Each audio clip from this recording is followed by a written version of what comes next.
الفيديو ده مش AI، ده فيديو حقيقي. الراجل دوت زي ما انتم شايفين طبعا بيعمل أكل، وزار مطعم مش عارف صيني فلبيني حاجة زي كده في الحتة الآسيوية شكلها كده. المهم يعني زي ما انتم شايفين عشان محدش يقول بقى ان انا بشرح الفيديو وهو واضح يعني ان الراجل دوت زي ما انتم شايفين يعني بيعمل أكل، ولولا ان هو فكر في القطة ان هو يأكلها وكده كان زمان الطوبة ديت أو جزء من البلكونة أو هي الزلعة بتاعت النبات حاجة زي كده وقعت عليه. طبعا دي لو كانت وقعت عليه كان خلاص باي باي، ده كده مع السلامة، كان هيجيله بقى ارتجاج شرخ توفى أيا يكن. فسبحان الله لولا إن هو عمل خير مع الحيوان دوت فكان زمانه واقف في مكانه. الحكمة في إيه؟ واضحة هي إن لما بتعمل خير ربنا بيبعد عنك الشر والأذى. فهي ديت الفكرة، لو هتعمل خير هتلاقي خير، هتعمل شر هتلاقي شر. ربنا مش خالق النار من فراغ، يعني مش خالقها عبثا. أي إنسان بيعمل أي حاجة طبعا في ثواب وفي عقاب، بس من الذنوب الكبيرة يعني أو الحاجات اللي هي ممكن الإنسان يفكر إن هي بسيطة بس هي بجد حاجة كبيرة عند ربنا، إن هي أذية الحيوان. وطبعا الموضوع مش يعني مش محتاج تفسير كتير في الدين عشان أنا مش شيخ، بس إنسانيا ودينيا طبعا دي حاجة محرمة. يعني تخيل انت مثلا لما بتضرب انسان من في حجمك هيرد عليك الضربة، فانت مش تقدر تضربه الا هو لو انسان ضعيف مثلا غير عاقل او ضعيف او حاجة زي كده، فانت بتستقوى عليه. الحيوان ما عندوش ان هو يعرف يرد عليك ولا ان هو يدافع عن نفسه. فهي دي الفكرة، يعني انت جاي بتستقوى على حيوان ضعيف بيشتكي لربنا. بس انا مش جاي اعمل لكم بقى اللي هو الرأفة بالحيوان وحقوق الحيوان وسايب الانسان والكلام دوت، انا جاي بس اقول لكم تجربة انا عشتها. احنا من سنة كده تقريبا كان بيتنا بيولع، في حاجة حصلت في البوتاجاز مش فاهمينها لحد دلوقتي.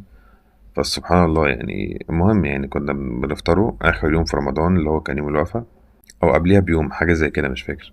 المهم بنفطره والبوتاجاز كان في حاجة شغالة جوه يعني في البوتاجاز. هوب مرة واحدة ما تفهمش ايه اللي حصل، النار مسكت في البوتاجاز كله مش عايزة تطفي. بختصر لكم الموضوع يعني. المهم فسبحان الله كان في صوت غريب جدا يعني في البوتاجاز. قلنا خلاص ده في لحظة بوم هيفرقع في البيت كله. فاحنا عندنا قطط، فالقطط ديت من الخوف طلعت تجري على جوه مش على بره، طلعت تجري على الأوضة اللي جوه. فهي لو لا قدر الله يعني كان مثلا حصل انفجار في البيت أو البيت ولع أو حاجة زي كده، القطط دي كانت هتبقى جوه في الأوضة محبوسة ومحدش كان يعرف يلحقها. الله أعلم كنا هنلحقها ولا لأ، بس أنا متهيألي مكناش نعرف نلحقها.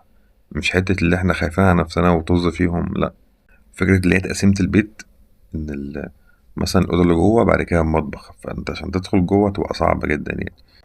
فطلعوا يجروا على جوه وخافوا إن هم يطلعوا.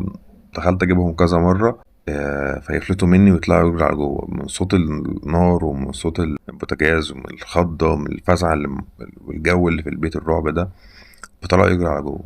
المهم أنا عايز أوصله لكم إن ربنا نجانا، وده اللي احنا حاسينه يعني، ربنا نجانا بسبب القطط ديت، لان دي اصلا قطط بلدي يعني وكده. فاحنا يعني زي ما تقول حالة انقاذ، اللي هو احنا ربناهم هم صغار وعشان خاطر ايه ما يترموش في الشارع ويتأذوا والكلام دوت، فخلاص هو جزء من العيلة. تمام. فسبحان الله يعني ربنا انا حاسس ان هو بعد عننا شر كتير بسببهم، ودي حقيقة والله. وسبحان الله يعني بيجيلهم رزقهم. فسبحان الله الموضوع غريب لحد دلوقتي مش لاقيين له تفسير، بس هو تفسيره الوحيد يعني ده في اعتقادنا احنا ان البيت ما ولعش مش عشان خاطر شطار مننا ولا اي حاجه. في جيراننا بصراحه حق الله يتقال ان هم جم ساعدونا ولحقونا، كان معاهم طفايات والكلام دوت وطفوا النار اللي في البوتاجاز، لان حاولنا بكذا طريقه ما كانتش عايز تطفي. خفت ان انا اكب عليها ميه عشان ما تعملش تهب كده ويحصل رد فعل مش حلو، فربنا نجانا بسببهم يعني.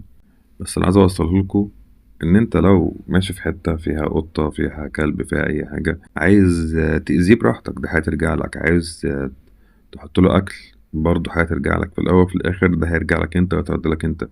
لا انا مستفاد شيء ولا الحيوان مستفاد شيء ولا هيتضر بشيء، في الاخر انت اللي بتتضر وانت المستفاد. يعني ربنا خالقهم عشان خاطر يختبرنا، عشان يعرف انت كويس ولا انت مش كويس وهتعمل ايه مع الحيوانات الضعيفه ديت. عايز اقول لك على حاجه، انت ربنا اصلا يعني سبحان الله، يعني ربنا في كلمه لو قال اي حاجه كن فيكون. تمام. يعني ربنا ممكن ما يخلقش الحيوانات ديت اصلا من البدايه. تمام. ربنا كان ممكن مثلا يخفيهم ما يبقاش معانا، يبقوا مثلا في الغابات زي بقيه الحيوانات البريه او حاجه زي كده. بس في توازن بيئي زي ما احنا عارفين، اللي هو مثلا الفار بياكل القط والقط بيخاف من الكلب وهكذا، واللي انتوا عارفين القصه ديت. طب اصلا من البدايه كان ممكن ربنا ما خلقهمش عشان تبقوا فاهمين، بس ربنا خلقهم عشان غرض معين. الغرض ده اللي هو ايه؟ رقم واحد التوازن البيئي، رقم اتنين ان يختبرنا احنا، يختبر البني ادمين. في الاخر ده هيترد لك، يعني هيجي يوم القيامه، لو في ناس متعرفش المعلومه ديت، فهيجي يوم القيامه الدواب دي هتتكلم، الدبه اللي هي الحيوانات، اللي هو الكلب، اللي هو القطه، كده يعني. فهيسأله، يعني ربنا هيسأل الحيوانات ديت: هل الشخص دوت أذاك في حاجة؟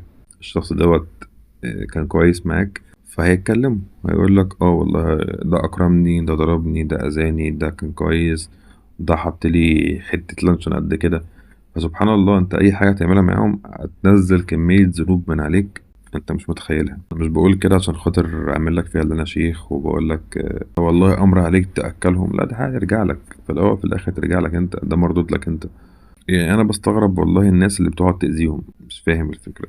طب اقلب الآية، مثلا في واحد قد جسمك مرتين تلاتة وماسكك كتفك وضربك، انت رد فعلك هيكون عامل ازاي؟ هتقعد تعيط، صح؟ هيكون لا حول لك ولا قوة، شبه الحيوان اللي انت كنت بتأذيه. عايز اقول لك حط نفسك مكانه وشوف الدنيا تبقى ماشية ازاي.